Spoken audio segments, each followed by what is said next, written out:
Hello, I'm Alan Chatney, and normally Chris Harrison is with me, but today Chris is picking up his mother-in-law from the airport, who has flown in, and his mother-in-law flew in from Perth. This is Source Point's podcast, where we talk about all things geophysical. Then we usually dive into some news and some movies, entertainment, cover a range of subjects. And so we're happy to have you aboard once again. Today, our guest is Alexandria Shrake. Hi, Alexandria. How are you? I'm doing well today, Al. How are you doing? Good. Now, should I call you Alexandria or Alex, or what should I do here? Well, you know, I think that because we're pals, Alex is very sufficient. Thank you. Good. Okay. So, Alex, tell us about yourself. What's going on? Yeah, sure. So I'm a geophysicist by trade and very passionate about science. And I think that passion translates into other parts of my life. So that includes policy and energy, sort of macro micro economics. And that passion has now then translated into a charity, which I run with a team of geoscientists, ironic. Yeah, and my free time I also like to spend in the mountains trail running. Oh, awesome. What's the name of the charity? The charity is called Energy Minute. Energy Minute. Are you a registered charity? Like, it's hard to be a registered charity. Did you actually go get that status, or? We did, yeah. I think that part of our brand and what we believe in is being a reputable educational source, and that aligns well with within the charities directorate through the CRA. Wow, so that's a huge amount of work, because I do some not-for-profit work myself, and we just looked at the charitable status thing and went, we'll just stay a not-for-profit and we won't do the charity thing. So, you know, Al, I don't claim to be an expert by any means, and this is a learning journey, and I have to say I got to hand it to folks like Dennis Ellison, Aaron Foyer, and then other volunteers that volunteer for us. It's a work in progress. Right. So we're not perfect, but we're doing our absolute best to make sure that we are above bar in all aspects. That's awesome. And so what's interesting is the reason you're here is we were talking about you a couple episodes ago, 1 or 2 episodes ago. Actually, it was Ellison, I think, and I that were talking about you, because you just won an award for something. You just were like a woman of a young, what was it? Young. Yeah. Not to say I forgot about that. But it is the Young Women in Energy Award. That's what it was. YWE. Yeah. And every year, 10 ladies, or 10 women, I should say, are recognized for their contributions to energy, and then often the community as well. That's fantastic. That's a real honor, isn't it? It's. I feel very gracious in the community that the YWE offers. Alberta is just phenomenal. Huge props. It's neat. I just nominated someone else for something called She Innovates, which was another, and the person that I nominated is doing fantastic work in the space of innovation and environmental work and stewardship and sustainability and all that sort of stuff. And then it came across my desk, and I said, absolutely, I'm going to nominate this person. And so it's good to see that that's happening out there. It's 100%, and I think it's even for the YWE award, not to bring it back, but like I didn't want to apply, and it's like it takes nominations like the one that you submitted for your peer or colleague that will potentially accelerate her career and personal life. So right, that's exciting. That's neat. So tell us about what's big. Like, we jump into geoscience. So you are. You're kind of in a role that's not geoscientific right now. You're in a role that's kind of, what are you doing right now? Yeah, and I guess I just jumped. I'm like, I'm a geophysicist, and I love energy economics. So I'm also I took a development role at Chevron in strategy and planning. So I'm not technically doing geophysics, but I still think that the skill set is so applicable, and that's what I want to share with students more than anything, or young people or people looking to pivot, is that as a geophysicist, like, you are so used to collaborating and finding clever ways to integrate that, like, the skills are very transferable, at least in my role in strategy and planning as an analyst. So you find that the education you had in because you did geophysics at first when you joined Chevron, right? Yeah, you were doing 6 years. Yeah, 6 years of oh, wow. I know, it doesn't seem like it, right? Okay, yeah, I Horn feel River, really Liard, old Duvernay. because we met at the beginning of that whole thing. So then you were in geophysics, interpreting and learning the ropes at an E&P company. How did it happen? Your interest in policy and Energy Minute, is that what drove it? Was it doing the extra work, staying up at night and thinking about this, and just being in the conversation? How did that You know, happen? Al, I like what you said when I walked in. He's like, oh, you're here on your day off. And it's like, well, this energy thing it's not just a job, right? It's my life. It's what I'm passionate about and what I like to do for fun. So I think that, yes, as a geoscientist, I had these skill sets, but to cultivate that cross-functional interest, I think it takes passion and caring a lot about the community and the industry that I'm so proud to be part of. And that, I think, translates into how people have perceived me at the company.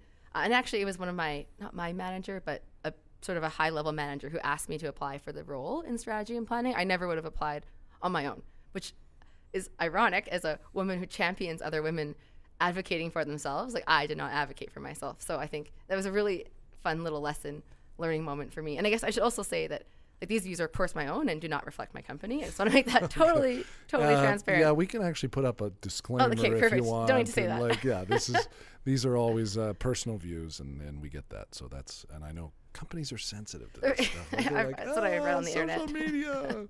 Yeah, cool. So you mentioned collaboration. Let's talk about that for a minute. So you're in a role, strategic planning, where you absolutely have to share a vision and where are we going and why does this matter. It sounds like my performance agreement that you just said. Right, exactly.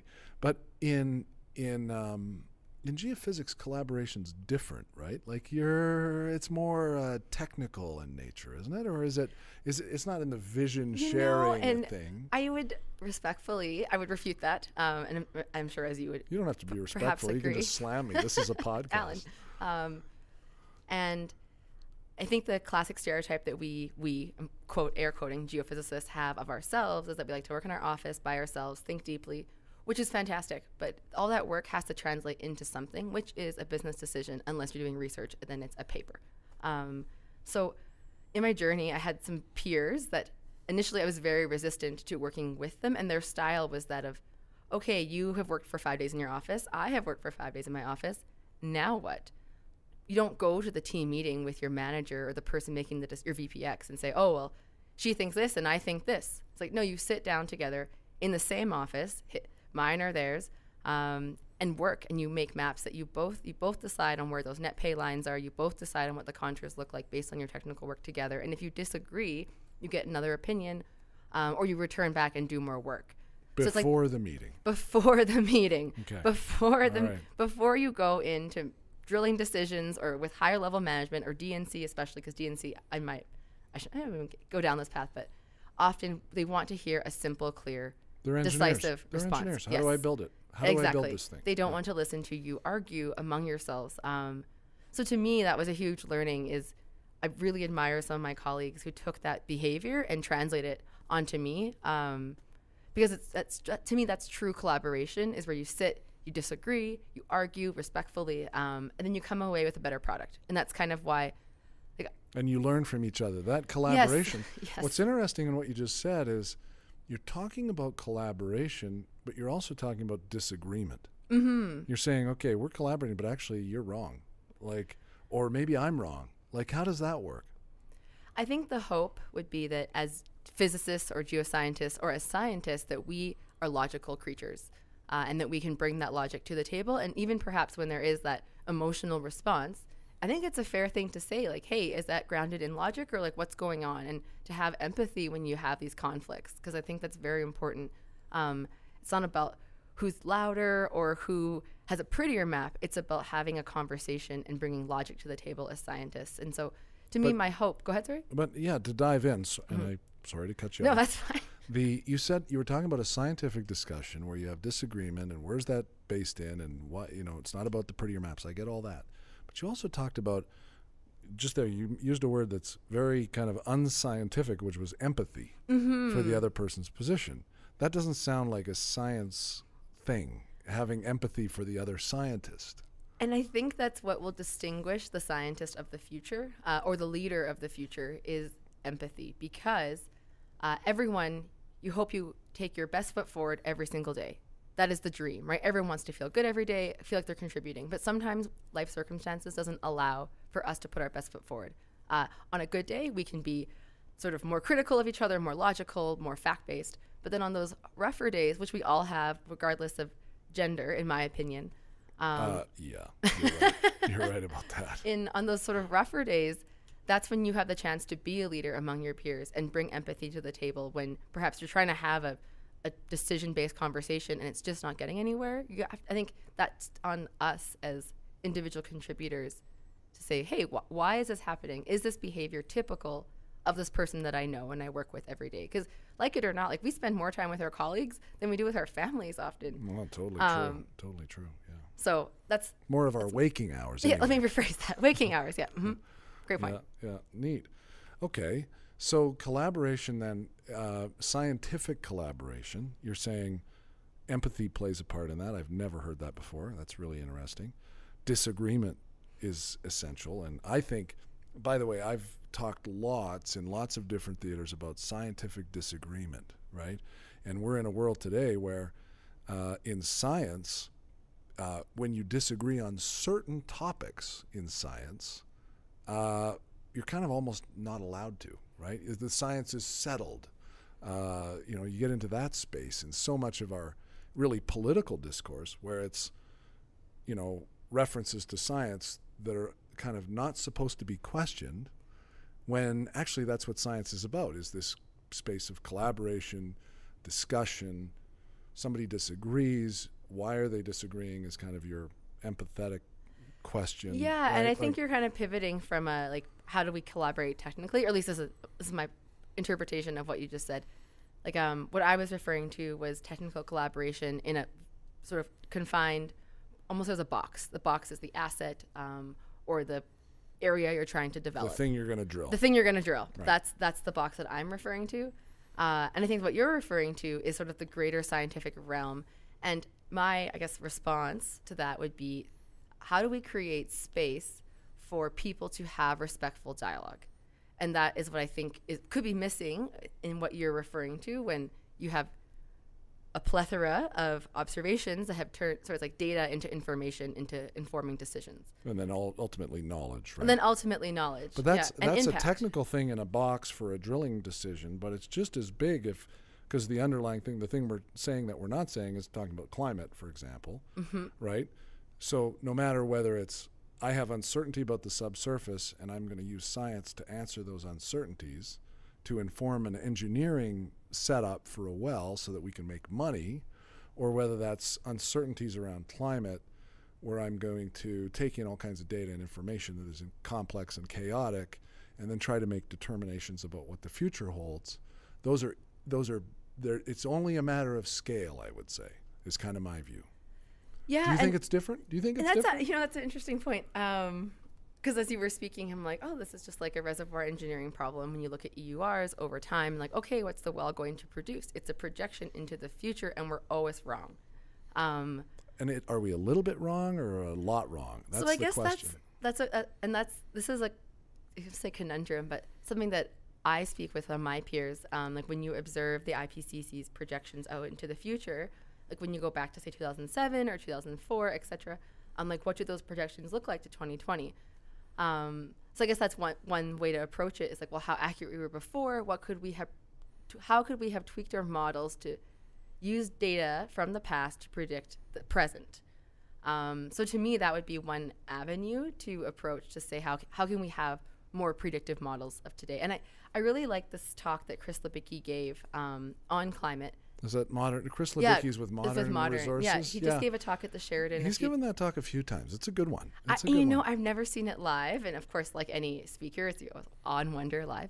But in his talk, he said, well, this is such a impactful thing to the entire world that we can't afford to be wrong.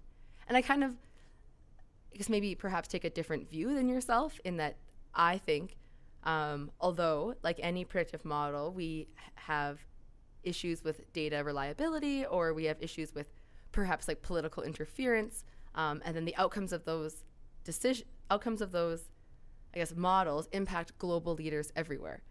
Think of it's a very high stakes game that the world is playing right now with climate change policy, and our future, I guess, and our future, right? It's our future. I say our, like the whole world. So to me, I think that there's is a gray area where we need to create safe space so different perspectives can be brought to the table in a respectful way. I completely agree with the safe space and different perspectives thing. Totally agree with that. And the challenge is that just to get to this part of the conversation, you got to listen to 15 minutes of a podcast. What are the attention spans? Can the attention spans of the modern world tolerate the hours of discussion that are required from knowledgeable people and a diverse range of, because I see so often in the elevators, scientists say something. Okay. Scientists in what? Like scientists say sleeping will like help you lose weight. Are you an ethnobiologist? Are you an archaeologist? Are you what kind of scientist are you saying these things? And the thing that we've done at our little company often is we bring in diverse scientists. So we all have in the same room on a planning session, biologists, and I know your company does the same thing, ecologists, engineers, geoscientists, geophysicists, geologists, and they will all bring a different perspective on the same problem, right? And different backgrounds. And even in the field of geology, I've seen it where, glacial geomorphologists will approach things from a different perspective than somebody that's in the mining hard rock world, looking at the Precambrian rocks that are below or outcropping at Yellowknife or wherever, and then the sedimentary guy or do you see what I mean? Like, it's that diversity of thought, the complexity of the world, and then a sort of almost like a religious level determinism with respect to what's coming in the future. See, and I would again respectfully disagree. I think that there's a lot more research being done that perhaps isn't as elevated as the sound bites that we hear when we're like, like scientists say by year 2100 blank blank blank, as it relates to climate. Saying that, like, in my opinion, I see a lot of really how I'm going to phrase this, like a lot of diverse research on the future of climate that it doesn't get the headlines and we don't get to see it, especially in the oil and gas sector. It takes a lot more digging. And it's kind of what you're saying about data overload. Like how can we convey a complex message simply in 2 seconds in an elevator and have engaging and respectful dialogue? So those are two. It's impossible. And 140. Well, actually, didn't they do 280 now on Twitter? Yes, and they have pictures now too, I hear. Yeah. However, I am of the firm belief that I think Canadians are highly intelligent. People everywhere. And people, yes, that's why you're absolutely right. That's why there's like 8 billion of us, because it turns out we're pretty smart. We really love living good lives.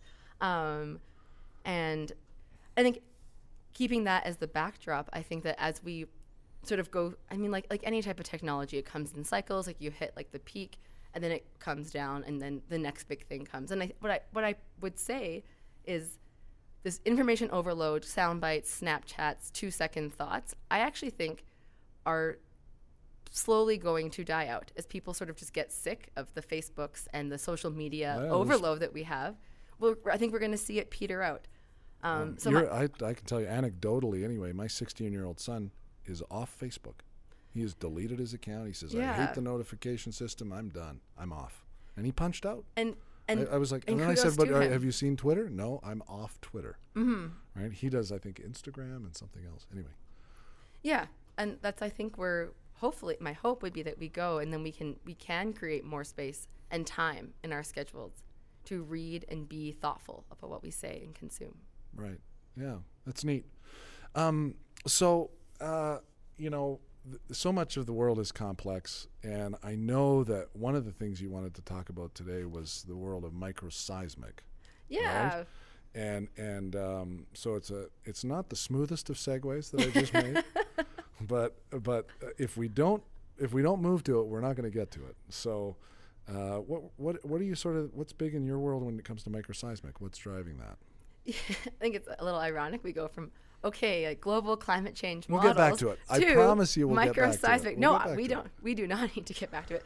To microseismic, which even I think in the asset development space, microseismic is still such a, I shouldn't say, it's not small, but it's a very detailed box. It's a very small portion of the actual asset development, but it can have impact, and I'll tell you why. And I think as geophysicists, I think, again, not trying to generalize for all geophysicists, but it's like really fun for us to get caught up in the seismology and the minutia of the data, and kind of all like the error bars and the processing and some of this other sort of higher level but in the background stuff like we sometimes tend to forget. So in my experience of analyzing microseismic data, again, I come back to that collaboration. I think like if the first thing that I've learned to do now is go read every single pumping report, talk to the completions engineer. If they kick you out of their office, barge right back in, respectfully ask them for the best way to work with them as opposed to against them. And it's finding what does the concrete data tell us that is measurable at the surface, because that's what your managers are going to believe. So it's relating it back to what concrete data do decision makers believe that you can then integrate with. And at least for me, I think like noticing how much sand you pumped, was every single stage successful, sort of familiarizing yourself with that language, and then going back and saying, okay, well now I have this huge data set, what do I do? I'm a simple person. I don't need to be overly complicated. I mean, moment tensor inversion and the various plots and that's all these parameters are, I think one day I will learn how to use them more collaboratively. But honestly, what I found worked best in my career was length, width, and height. Height, of course, for for bird arrays, is sort of one of your most unknowns. So keep that in mind. And then look at, like when I think people have microseismic arrays, they just go and look at the response and try and come up with something. But think of what you're testing. Like if you're testing a basis of design, do your completions change from lateral to lateral? Does your microseismic change from lateral to lateral? And sort of keeping it as simple as possible. And this kind of relates, I mentioned probabilistic versus deterministic. Like as a geoscientist, we're always wrong. That's it. You're trying to pick up something under the earth. And what's interesting about the data points that the engineers can provide, I sat on a frac here a while ago. I had a small position in an oil company, and the guy said, "Come on out and see the frac." And so I went out and looked at the frac. They basically had in the shack, they had this big gauge. It was like pressure, and everybody's watching the pressure. Now the guys running it were also looking at RPMs and engine heat and all this sort of stuff from the pumps. But basically, it's pressure. And then when the pressure broke and the frac happened, and you see the gauge drop. And all the information they had, it was sort of like, not trying to slag the fracking guys, but it was kind of underwhelming. It's like, really, you just got how much sand you're putting in at the top, the pressure at the bottom. That's it. And then they're trying to guess what happened under there. And with the microseismic, what you're saying is, okay, so now we have things where we've got known positions of receivers on the surface. We've got arrival times with unknown velocities. Mm-hmm.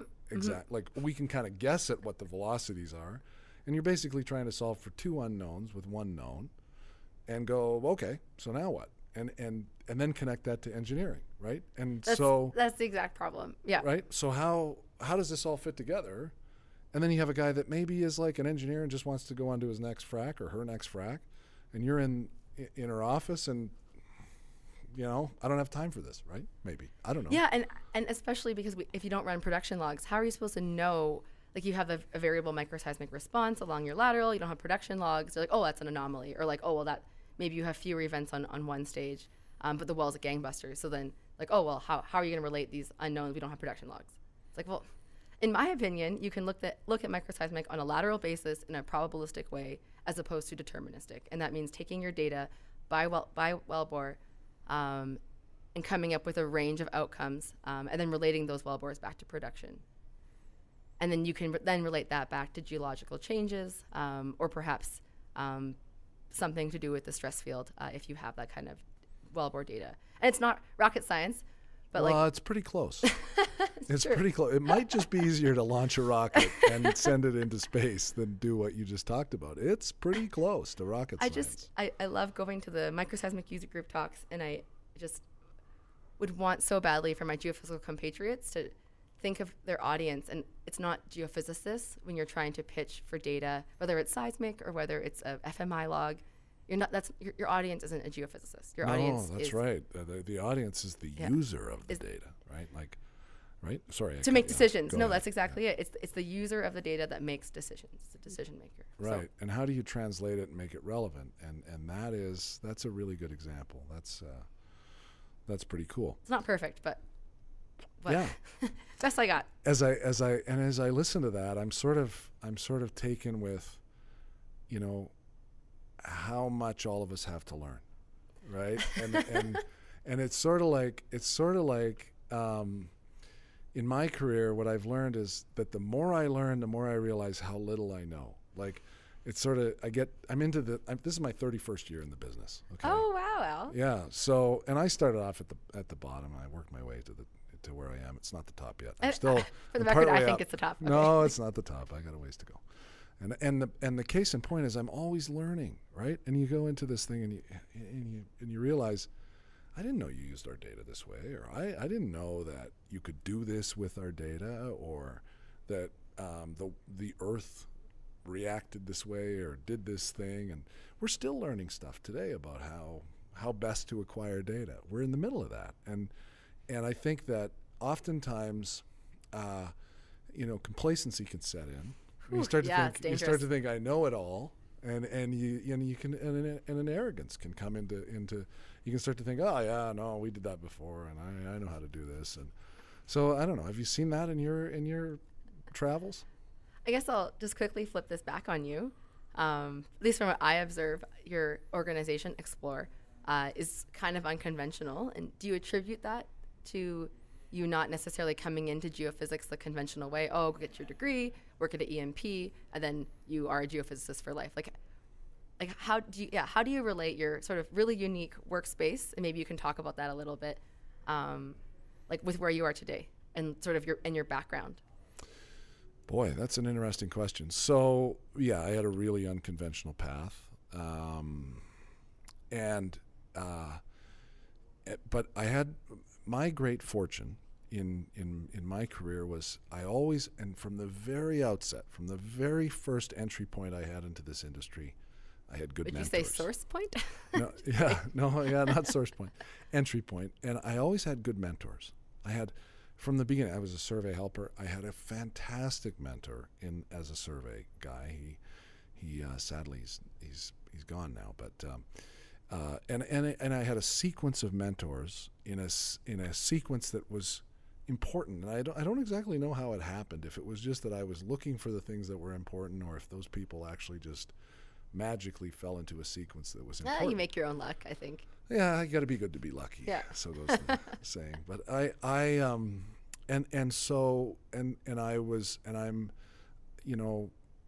do always question things, and I'm a critical person, and I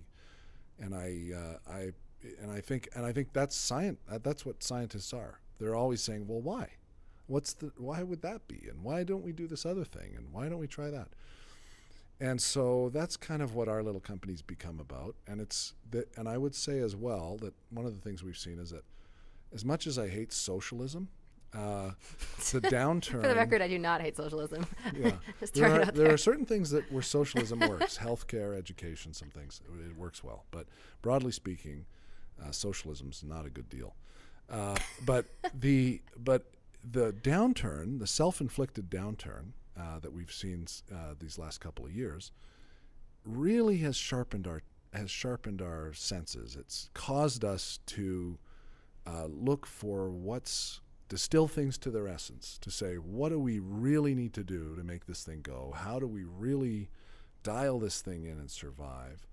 And that has caused us to look for differentiation and new things and innovate, and things that if you're a little bit fat and happy, you think, oh, hey, it's magic. And there's like a boxing quote that I'm going to butcher, but it's like hard to be number one when you're sleeping in silk sheets. Yeah. It's like kind of the thing, the fat and happy, or whatever. That's a great expression. I'm gonna steal that from you. And so that humility is I think is very healthy, right? I'd prefer if the humility was market-induced and not government-induced, because then the markets work the way the markets work and things follow their natural progression. Government induction of humility is humiliating, and I think we can do better. So, but I will say that our tools are sharper. We are who we are because of difficulty, because it's been hard to do. Right? I don't know if that makes sense. No, it does, and I've always respected your office and your sort of your mantra on your company, and you are relationship focused. You believe in empowering young people, which I've seen. Like, you were probably one of the, like, you and Suncor or something like that are probably the greatest hires of geophysical students, which I think is, like, just goes to show how much you value a young perspective in your company. So I think relationships, empowering youth, and then sort of being unconventional. Like, I've seen you at both Canadian Energy Executive events. I've seen you at CCG events, and always the same person, personable, willing to talk to anyone. And I think that's one of my favorite qualities about you, meeting you. Like, often as a young person in geophysics, young woman, you get treated differently. And I can honestly say you treat everyone the same, which I really respect. No, that's now I'm blushing. I know. So. You can't tell. But then, as an aside, I think I respectfully disagree with your comment on socialism. And I guess the extreme case that I'll use, this wasn't my thought, it was an Aaron Foyer thought, was, I mean, China, as a communist country, has brought 850 million people out of poverty. The great, like, sort of one of the, I mean... But they didn't do it through socialism. And they didn't do it through socialism. They did it through sort of a... They did it command and control, but they had to unlock capitalism to do it. They had to say, it's a political dictatorship, but the unlocking of value in China was due to movement towards capitalism and markets. Yes, but the profits from those revenue and markets are completely controlled by the center. And I'm going to speak for you, and you can correct me if I'm wrong. From what I know of you, you wouldn't like all of your hard work and profit that you might see from your company directly funnel into some sort of hive. To be very clear, yeah. I will not be moving to China. I don't think you want to move to China either. And I certainly don't think you'd want to open a business in China. And I'm not saying that I would. I'm just sort of throwing out a different perspective to what you said in terms of the state managing and bringing people out of an inequitable situation to a more equitable future. That's just to offer the devil's advocate to your thought. The reason that China had to unlock themselves from pure communism because people were starving. Because it wasn't working. Communism doesn't work. Socialism doesn't work. And in a market, it doesn't work. We keep trying it. Talk to anybody that comes out of Romania or the Eastern Bloc. So can you define socialism for our... Socialism is the government owning, the government taking over TMX. It's a great example of socialism. It will not work. It will not end well, right? Ooh, now where where it can work, and where it needs to work is in that space of core essential services, right? Like schools. We want in our society, we want every single child to have a good education, right? And we don't want that to be market based. We don't want education to be market based. Of course, and so in many places it is, and there's an element of market-based education here too, right? But broadly speaking, like my son today goes to a private school, and goes to a public school. My apology. Goes to a public school. He's getting a great education, and the other space where I've seen it work, and you'll be surprised to hear me say this, is healthcare. It works really, really well. I'm not surprised to hear you say that. Because in healthcare, the idea that you have universal coverage and that the government actually runs that, there will be bureaucratic inefficiency in that, but the profit motive being gone when I have cancer or a serious illness or a heart condition. And I think those are two sort of low-hanging fruit options that are great examples of why socialism is so successful in many countries. And I guess I would respectfully, again, refute that with, I think when you're trying to kickstart an industry, you can look at telecommunications. It has got its legs under provincial crown corps. And then over time, that has been sold to the private sector and is now a very thriving sector. However, when you look at the inequity that telecommunications also can bring to the table, like you have rural, as you know, you operate in rural and remote areas that don't have access to these types of services. And again, in my opinion, I think government intervention into connecting people, especially young people whose futures are so determined by our digital nature, and it's moving faster than we can keep up with infrastructure. What you're talking about is it's a different thing though. You're talking about what should be government infrastructure, What should be like roads, highways, the military? Well, the telecommunications police? is private, but yet there are government subsidies to support the expansion of telecoms to rural and remote communities.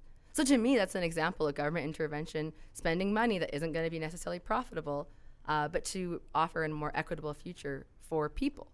So that's, in my opinion, why I believe in socialism. Yeah, in its high-level esoteric form. It's a good point. But I would say also when you get a developed market. So you're talking about priming markets. It's a good discussion, Alex. It's a really good discussion, and you got me. But today in a developed market, so if you take Toronto or Alberta, Calgary, Edmonton, sure, and our cell phone bills in a highly regulated environment, what we're paying to construct this giant high-rise that TELUS is building. It's an architectural marvel paid for by our cell and the architect is a renowned Danish architect. I know, it's amazing. There's beautiful things all over the world. But I look at that building and check it out. I look at that building and my blood boils because I think of my cell phone bills. If you go down to the United States where you've got a less regulated and more competitive market, your cell phone bill will be lower and you will get better service. You will have broader bandwidth. And your cell phone bill will be lower. I don't know if you can say those things because I think that it is. It's the simple truth. Because what is better, right? I think these are very objective. Faster is better in telecommunications for sure. I haven't seen data to support that in super centers. I have not seen data to support that American telecoms are stronger than Canadian. Just throwing it out there. these, and that's where I guess I struggle in but my you're right. Communications. I do. I will be polite, and I agree with you on that point. You got me, and it's a point taken. That how do you prime the pump on remote infrastructure? How do you make sure that you don't have a for-profit utility cutting off people who need water or something like that? Exactly, okay. Just because it's not economic. And so it's not a pure.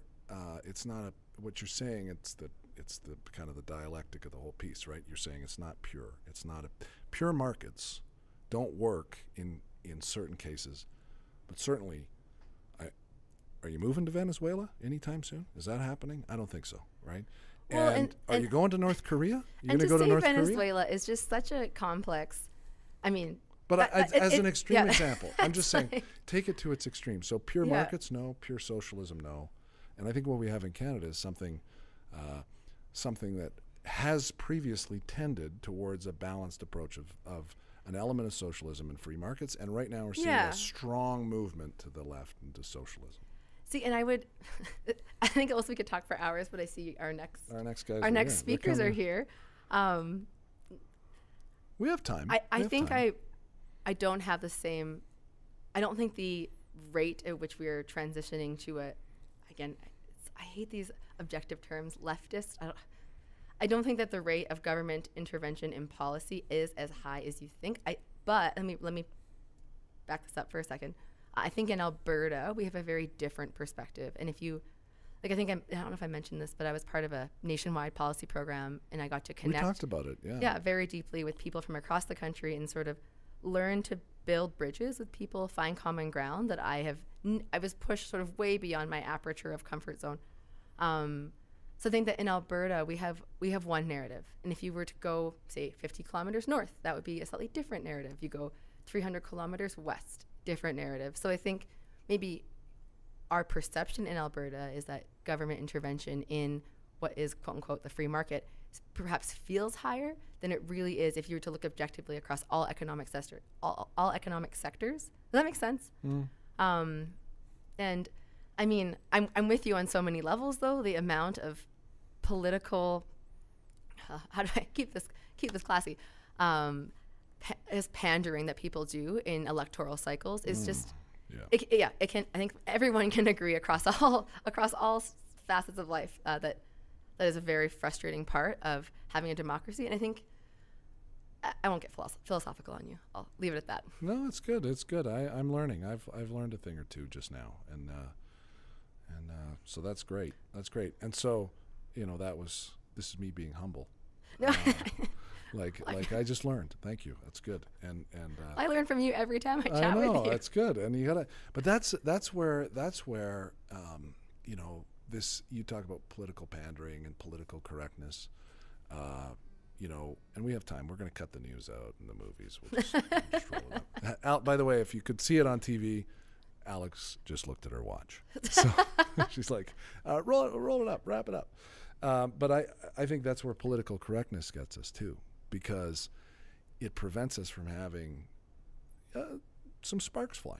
We got to have that dialogue. It's not that we have to have like ad hominems and big disagreements and big arguments and throwing crap around the room. I'm saying it just has to be, let's state our position, let's hash it out, and it might take an hour. And I'm with you in sort of who I grew up as. However, as I have engaged with more folks on various subjects, you can't take words back. And you can work your whole life to create, quote unquote, that safe space for everyone to feel welcome to give you your opinion. And it can be taken away from you so quickly. And it's not to say, I think you know me, I have lots of opinions. I like to share freely. But I'm always ever mindful. And I mean, this translates to my job as well in like engaging with executives to deliver the business plan. You can't take words back. And that trust that you build with people, I think I just cherish so much. So I think that's why I'm so careful, because there's people that I am diametrically opposed to in many ways who are willing to open up to me and share their sort of most deeper inner thoughts with me on a variety of issues. And I never want to say something that would harm that relationship. So that's kind of why when I stepped back and said political correctness, that's where I'm coming from. Yeah, but you don't have to walk on broken glass here. Like, I don't think I am. You can, I mean, I think it goes back to your empathy point earlier, that if you say something in anger, you say something, you're mad or you're fired up and you have a slip of the tongue and you say some things that you go, oh man, I shouldn't have said that. If I'm empathetic towards you and I say, you know what, we were having a big discussion about where the wellbore is going to go, or climate, or how the frack went, or socialism and capitalism in China and whatever, and all of a sudden offense is taken, I actually do think I can take those words back. And I think if you're empathetic towards me, you go, you know what, Al was angry, and Al's a different person than that, and he's smart enough to learn from that experience. And you're right. You're describing the classic react versus respond. Under stimuli, what do? Do you react, or do you respond with sort of the full breadth of your inner capabilities? But with that great power of responding also comes the knowledge that you can only control yourself.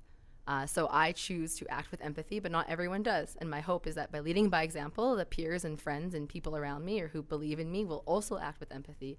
But you can't control others. So I guess that's my respectful response to that. Yeah, that's a good one. That's really good. And so what's next for you?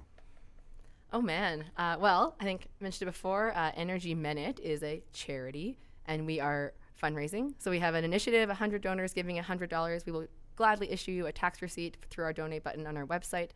So that's a huge chunk of, I guess, my discretionary time and my passion goes towards building Energy Minute with my very dear friends and colleagues. I think that's next. I'm also spearheading our teacher consultation strategy.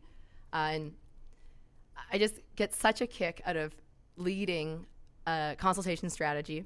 I mean, the Public Policy Forum taught me how to do that in the very base level. And it's so humbling to have all these great ideas for Energy Minute, how we're going to get into schools and talk to teachers and engage with them, and then to hear what they have to say back and how they feel about our content or how they feel about our strategy. And I'm so lucky to have teachers in Vancouver and then for the Vancouver School Board and the Calgary School Board who are just so excited to work with us, Energy Minute. So I think we're fundraising, we're working with teachers, and then of course we're also researching and delivering our content. We have a really cool video on Canadian infrastructure coming up, inspired by Chris Lebicki's talk. So I'm really, really looking forward to getting that out. We need to get him on as a guest on this. Yeah, thing. he would be great. He's very inspiring. Yeah. I think like you and maybe hopefully I'll put myself in here too. People who are just never off, who just love the industry that we work in and are so proud to be part of it. So our love and passion can sort of translate into that discretionary time. Yeah, that's neat. That's good stuff. So maybe we'll figure out in the comments of this podcast how to link to that, and Chris will know. I don't know. I don't know how to do that. Actually, I could figure it out, but we'll do that. Look, we usually talk about news and entertainment, but okay, it's that was 45 minutes. Like, I don't know. It was pretty good, I thought. We covered a broad range. Do you want to we've got a couple of minutes without going too far beyond our normal kind of time. Do you want to talk, what do you do have you watched any movies? You gone to the theater, man, yeah, all the fun things. Well, actually, this morning, at the company I work for, I have every second Friday off, and I try and go trail running, either in the mountains or today was a nose hill day.